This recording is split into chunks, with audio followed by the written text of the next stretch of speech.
Pregnancy అంటేనే good న్యూస్తో పాటు కొన్ని ప్రాబ్లమ్స్ కూడా వస్తాయి. Most common complaint in first 3 months of pregnancy vomitings అన్నమాట. అంటే లేవగానే వికారం ఉండడం, దాన్ని మార్నింగ్ సిక్నెస్ అని కూడా అంటాము. దీని గురించి పేషెంట్స్ చాలా మంది బెంగపడుతూ ఉంటారనమాట.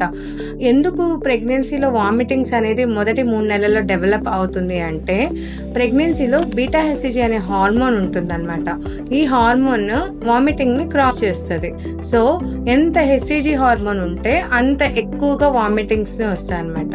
మరి ఎవరిలో ఎక్కువ వామిటింగ్స్ వస్తాయంటే టీనేజ్ ప్రెగ్నెన్సీస్, అంటే 18, 19, 20 years వాళ్ళు ప్రెగ్నెన్సీ అయినప్పుడు, లైక్ ట్విన్స్ ఉన్నా, ట్రిప్లెట్స్ ఉన్నా, ఎప్పుడు వెంటనే గైనకాలజిస్ట్ దగ్గర వెళ్ళాలంటే ఇన్స్టెంట్ వామిటింగ్స్, అంటే కంటిన్యూస్ గా వామిటింగ్స్ అవుతుంటే ఇమీడియట్ గా వెళ్ళాలి. డీహైడ్రేషన్ వస్తుంది అనమాట.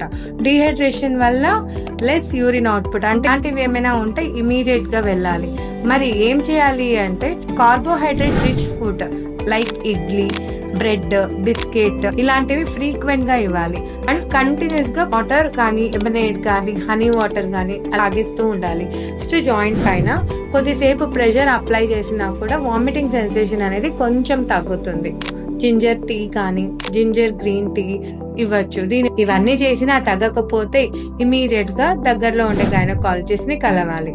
Thank you.